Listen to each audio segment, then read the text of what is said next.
Hello, lovely people. How are you all today? I hope you're well. Welcome to the end of month 32. Every month it's a shocker, isn't it? It's the end of December. It's the end of another year. It's the end of 2019. And it occurred to me just a couple of days ago, it's the end of a decade. Oh my goodness, where has this decade gone? I was thinking about this a couple of nights ago, picturing myself on sort of New Year's Eve 2009 as we went into 2010. My life could not, absolutely could not be any more different now from then. Wow, and different, I was going to say for the most part, for the better, but actually I think in all parts for the better. I've been mentioning a couple just before I go any further, look at my gorgeous new mug. Isn't that pretty? It's our lovely Miss Bronte. There's a fab quote on the back. I am no bird, and no net ensnares me. I am a free human being with an independent will.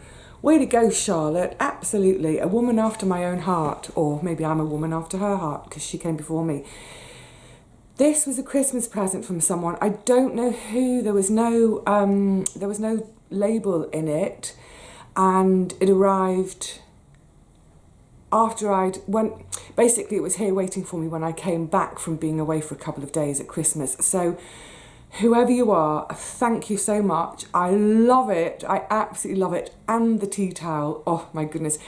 The tea towel is one of the suffragette posters. Perfect, absolutely perfect. Little sip of chamomile, here we go. I know also that there is another parcel, which I haven't said thank you for because I haven't had it yet. When I got back from being away, I had one of those little red notes from the postie to say, you weren't in. So I've arranged for redelivery, but that will be tomorrow. Yes, so that slippery old beast called time.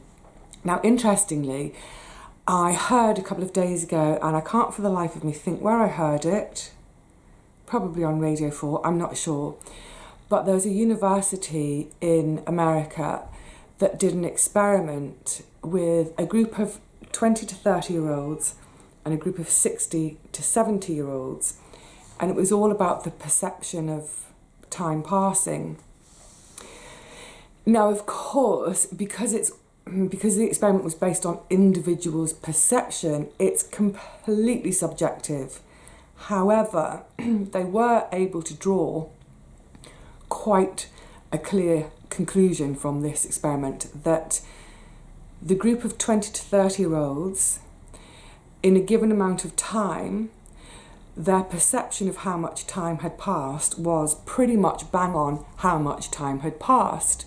For the older group, their perception was that that time had gone more quickly than the actual given time. Does that make sense? I hope that makes sense. It probably doesn't. What I'm trying to say is that it seems, from one experiment at least, that yes, as we get older, time goes more quickly. Oh my goodness, we all need more time, don't we?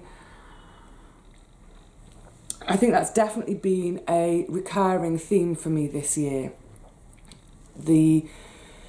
The idea that I'm constantly running out of time or fighting for time, or, so many of you send me, some great suggestions of things I could make for my shop, or recipes I could try, or some new preserving techniques, myriad ideas all through the year.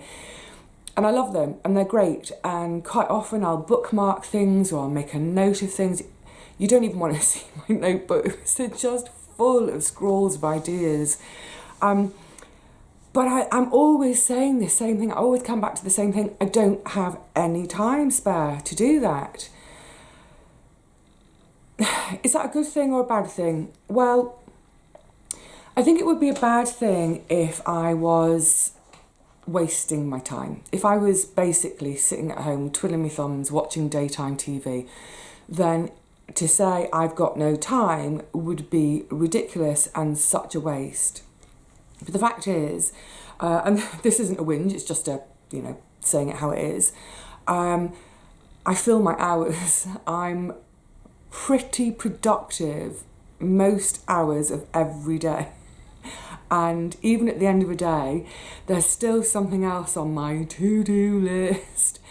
All the flat snagging that I was supposed to do 2 years ago, still waiting to be done. It gets to the stage where, I do prioritise, obviously I do. So the garden is always one of my priorities because it's my food. My other priority is having things either in the shop that I've bought from flea markets, what have you, or things that I've made. That's a priority because despite being, very nearly self-sufficient in my food, I still need an income to pay for the boring stuff like bills. Oh, boring. So those things are always the priority. If there's time left at the end of the day, I might do something that's not a priority, but that's still one of those, it could do with getting done. But generally, they just don't get done. And that's okay. It's mostly okay. Those things do sometimes nag at the back of my head. But I think definitely this is one of the things I've learned this year is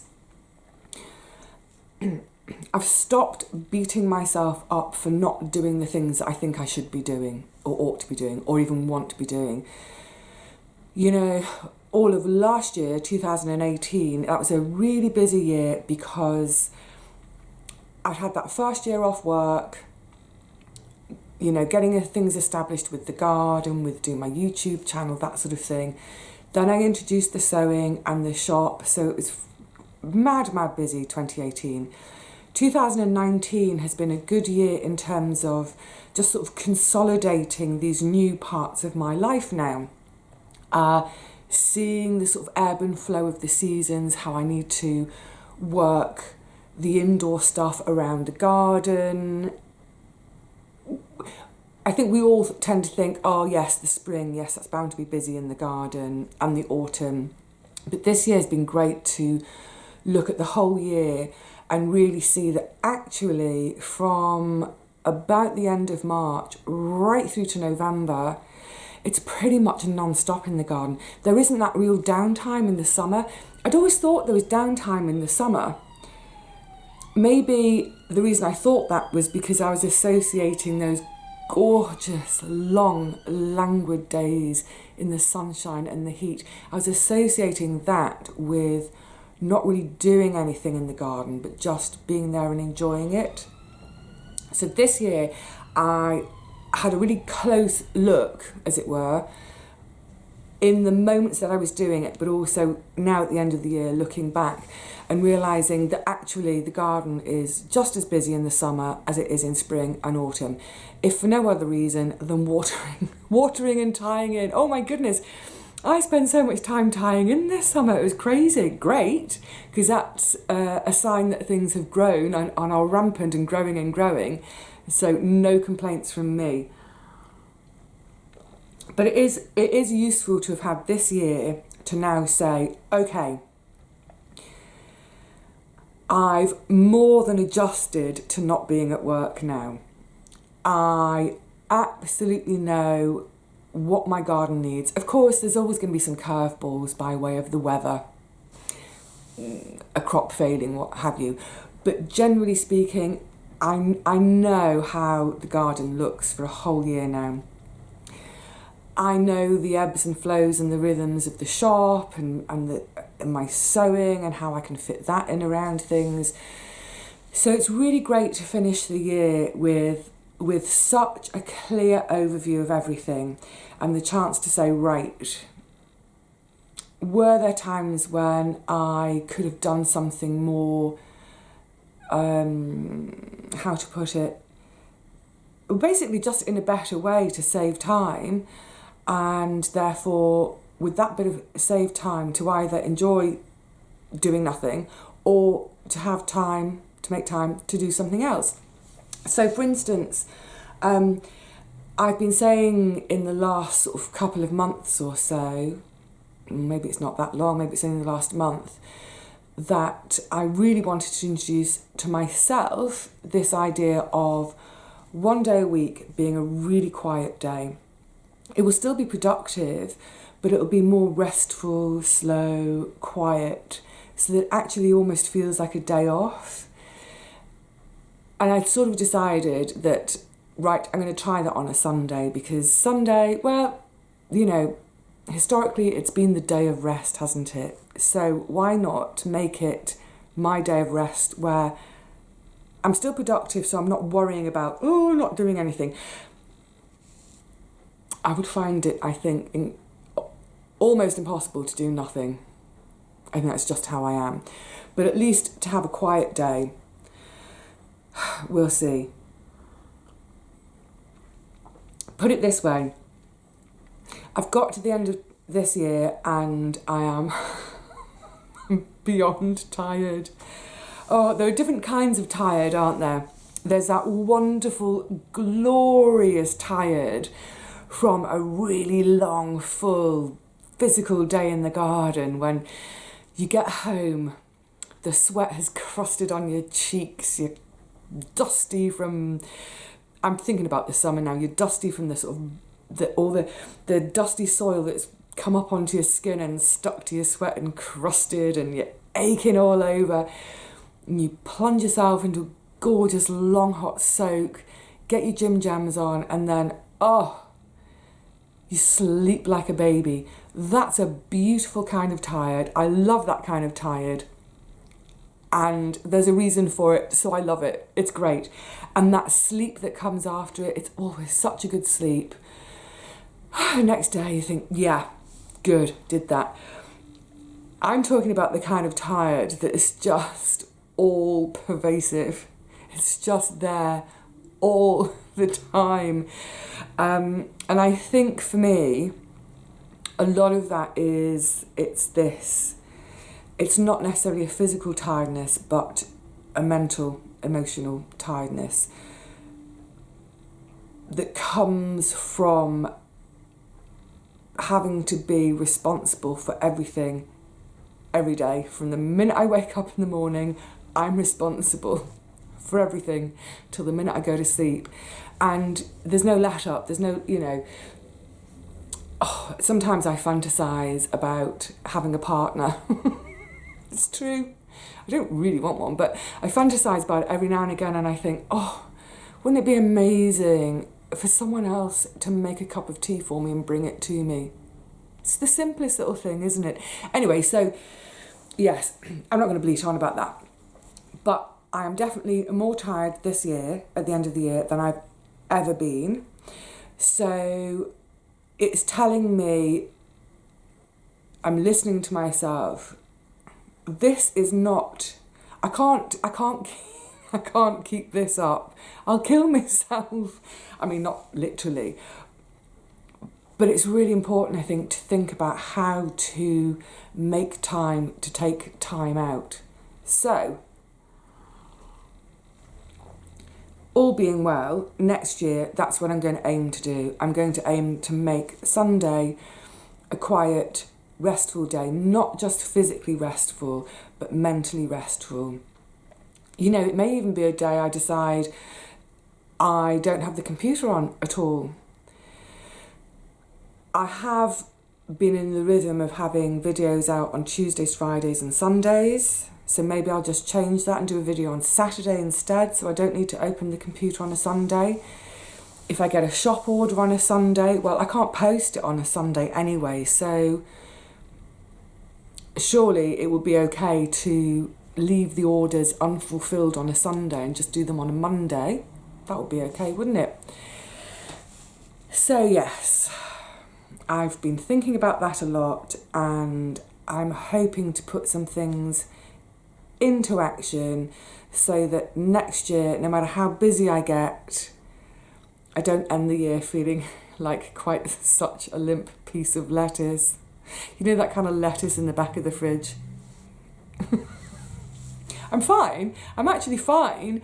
But I'm just, I fantasize about having a week off in bed, reading, with maybe not a partner, but maybe just a butler to bring me food and drinks in bed. Oh, don't fantasize, Vivi. It's not going to happen. So yes, I think it's inevitable at this time of year that we reflect, isn't it? Like I say, not only is it the end of a month, it's the end of a year, and it's the end of a decade. It's just another day. You know, tomorrow the world will not be different. It will not have changed overnight. There will be no change. But still, we have this tendency as human beings on New Year's Eve to fantasize about the perfect year we're going to have next year. I think it's easy and it's natural to think, oh, this year's been awful, this year's been horrible, you know, thank God this year is over, I can't wait to see the back of this year, next year, oh, brilliant. So like I said, I think it's normal to think like that. I think in some ways it may be healthy to think like that to a small degree, depending on what your expectations are. I don't think it's healthy to think, like I say, that when we all wake up tomorrow, it's a different world, because it's not going to be. You are not going to be a different person tomorrow. And everything that was horrible this year, you will still be carrying that around with you to some degree, whether you're carrying it in your heart, carrying it in the back of your mind, carrying it on your shoulders, all that horrible stuff. It won't have gone away. But I think it is useful to use this time of year to pause, to reflect, and not exactly wipe your slate clean, but to allow yourself permission to wake up tomorrow with a slightly different mindset. Maybe with a mindset of just sort of on a daily basis reminding yourself to try to find your positives each day, because there are positives in every day. Sometimes they're the tiniest thing, and if you're not looking, it may whiz by you. So yes, I think it's going to be going on for a lot of us that we sit here today and think, oh, I'm so glad that's over. Can't wait for next year. Next year's going to be brilliant. Who knows? Because basically, crappy stuff can happen anytime, can't it? Really, really crappy stuff. Crappy stuff could happen tomorrow. I hope it doesn't for any of you. I hope it doesn't for me. I guess the point I'm trying to make is, I'm going to kind of diverge for a second. I don't make New Year's resolutions per se. I probably did. I'm sure I did once upon a time, maybe in my teens and 20s. Oh, next year I'm going to eat healthily every day. I'm going to exercise every day, blah, blah, blah. We all know it rarely happens that any of us stick to these resolutions and make them work. Some people do. Brilliant. So instead of making resolutions, what I like to do is just think, what were the things this year that really bugged me? And that, it could be anything. There are some things which bugged me which I can't do anything about. And that's the other thing, is to recognise, oh, what's that phrase about having the courage to change what you can change, the acceptance to, or the something to accept what you can't change, and the wisdom to know the difference. That's what we all need to think on New Year's Eve when we're thinking about this. But yeah, I'll reflect back on this year. There are some things which I realise I can't do anything about. So for example, the weather in the garden, or if a loved one dies, these things, I can't do anything about them. I can't change them. I can't alter them. I just have to accept them and deal with them. But there would be some things which I look back on and I think, oh, I don't like that. That wasn't good. That didn't work well. Can I change it? Can I do something to make it different next year? So for me, that's the thing of time. God knows if I'll do it or not, but you know, I notice for myself whether I'm returning comments to you, speaking in videos, I'm always banging on about my lack of time. Listen, I bug myself, I wind myself up with it. So I'm sure it will still bug me next year, but I'm determined to try to do something about it. So it's not a New Year's resolution, but it's more like I was saying, it's that change of mindset. So yes, by all means, make your resolutions if that's what you like to do, and if you've done it in the past and it's worked for you, brilliant. But if, like me, you know that you're pretty much setting yourself an impossible task and you're setting yourself up for failure, don't set yourself up for failure. Just think about a few tweaks, a few little changes here and there. And when you're thinking about those things that you want to change, also take time to reflect on the fantastic stuff this year. What was great for you? What was your best day this last year that's just gone? It may be that you managed to grow a plant you've never managed to grow before. Yay, sweet peas, woohoo! It may be that it was your first year of gardening, vegetable growing, and you had no idea you could do it. You had no idea what a homegrown tomato tasted like, and you did it. So yes, it's all going on up here, isn't it? Have some subtle changes for next year to get rid of the stuff you didn't like, or to try to change your habits. It takes time. It takes so long to change habits. But relish the things that worked and take that with you into next year. Whatever worked, do it again. Do more of it. Did you, for example, at some point last year, did you hook up with an old friend you haven't seen for ages? And was it glorious and wonderful? Do more of that next year. Make a note to yourself. Put it on your calendar now.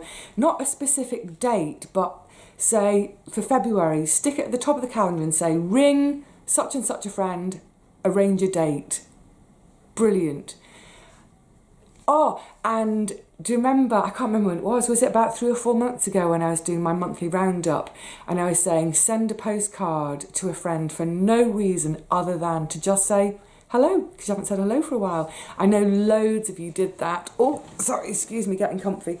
I know loads of you did that and really enjoyed it and had a wonderful response from your friends that you'd sent the postcard to. Maybe say to yourself, you know what, one day a month, one Sunday a month, end of the month, whatever it is, I'm going to sit down at my desk and I'm going to spend a day simply getting lost in writing letters to friends. Yay! Oh, I love it. The bottom line is, let's take our positives forward into next year. Let's look at our negatives and say, is there anything that can be done about them? If there's nothing that can be done about them, just learn to walk side by side with them. That's the thing. Walk side by side with that negative issue. Don't keep it in here. Don't keep it in here. Don't carry it on your back. Let it be by your side, but not in you. Do you see what I mean? I hope that makes sense. So, oh, I forgot. I meant to mention this right at the beginning amongst the post that was waiting for me when I got back from being away a bit. I had this lovely card from Antoinette. Some really personal stuff in it, Antoinette, and I really, really appreciate you talking to me in that way and appreciate your situation. That's all I say on that point. But she did ask, and it was one of my frequently asked questions, and I forgot to put it in my frequently asked questions video. I knew there'd be 1 or 2 or 10. Antoinette asked me, how long does it take me to get to my plot? Where is my plot in relation to where I live? So, It's very close in terms of I don't need a car to get there, thank goodness. It used to be about a 7-minute walk there and back. These days, with me with me dodgy knees, it sounds like a Greek philosopher, doesn't it? Me and Diogenes, we went to the allotment today. It's about a 12-minute walk there, and it's about a 15-minute walk back home, because it's very slight, but it's all uphill back home, and quite often I'm dragging my granny trolley either full of produce or goodness knows what. So finally I've done my frequently asked question that I'd forgotten all of my questions of. Are you still with me? So I just wanted to quickly share this with you. So my theme for next year in terms of trying to establish better habits in terms of what didn't work very well this year and what I want to work better next year. It's the big thing of time, but it's not just time. Time is too loose a way of putting it. It's actually rest. And for me, rest, it's about the mental, emotional rest. So I saw this thing, a friend posted this little, you get these little sort of aphorisms or what have you come up on Facebook. But I actually really quite liked this one. And what I'll do, because there's 9 points to it, I'll type those out underneath the, in the more info section under the video. When I first saw it online, I was like, yeah, as if, I haven't got time for any of that. Pfft. I was like, no, change your mindset. Instead of the immediate reaction being, oh, I can't do that, just take a moment to think, how might I be able to do that? So this little thing says 9 types of rest. Number 1, time away. Okay, well, I know that isn't going to happen. And it's okay, I'm not being negative I'm being negative, but what I mean is I'm not going to neg out on all of these. Time away, it's just not going to be possible because I don't have time. I'm kidding. There's a cost implied with that. And I know for a lot of you, that will be relevant too, in terms of it's just not possible to say, oh, let's have a weekend in the countryside, because we just can't afford it.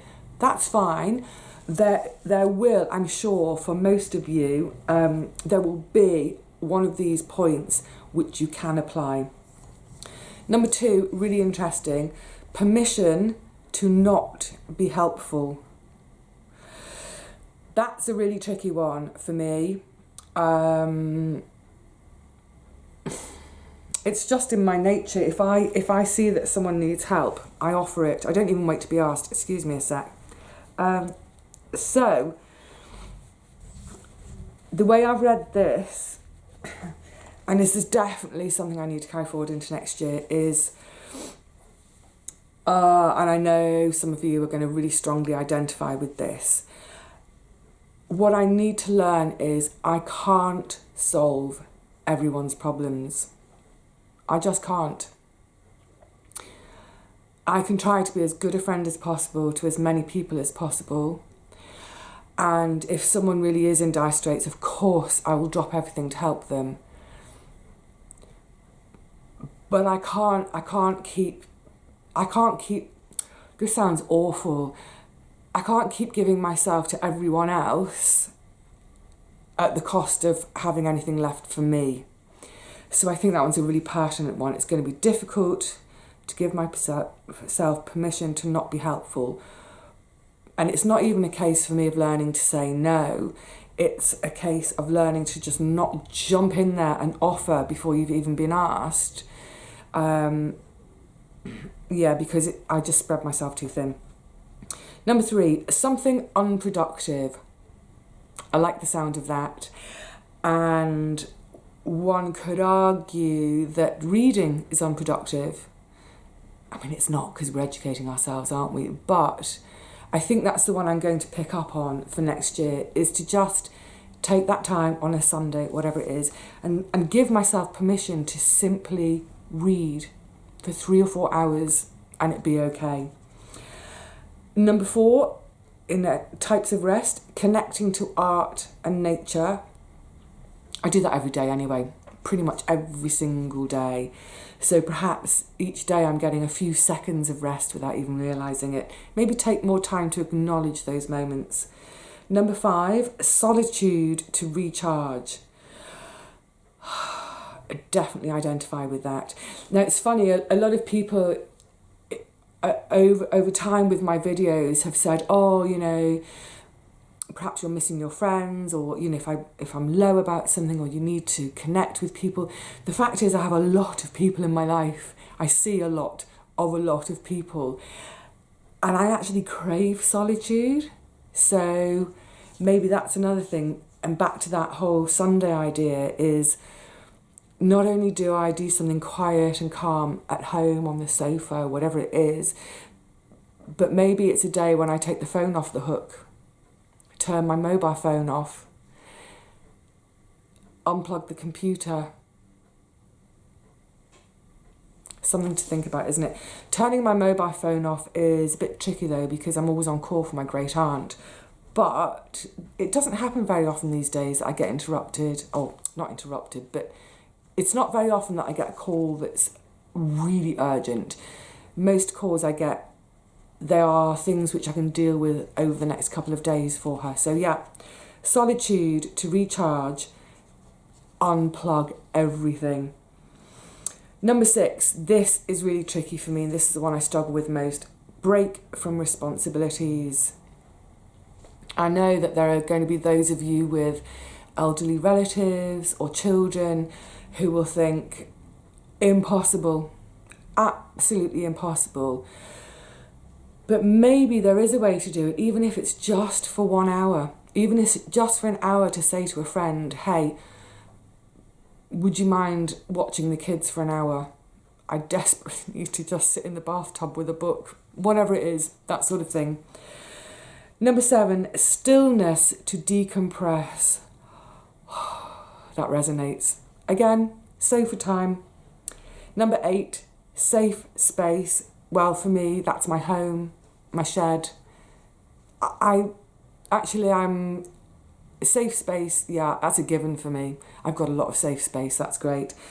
And the last one, some of them overlap a little bit, but the last one is alone time at home. For me, that's easy because I live alone.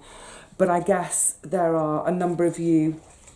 I know there are a few of you with a gaggle of kids around you and grandkids and all that. But again, maybe it's one of those things where you either say to a partner or grandparent or friend, can you come and sit with either the kids or the elderly relative? Can you come and do that for a couple of hours for me, please? I just need to go and lie on my own bed and not be disturbed. Are some of you now thinking to yourself, oh, that all sounds so selfish?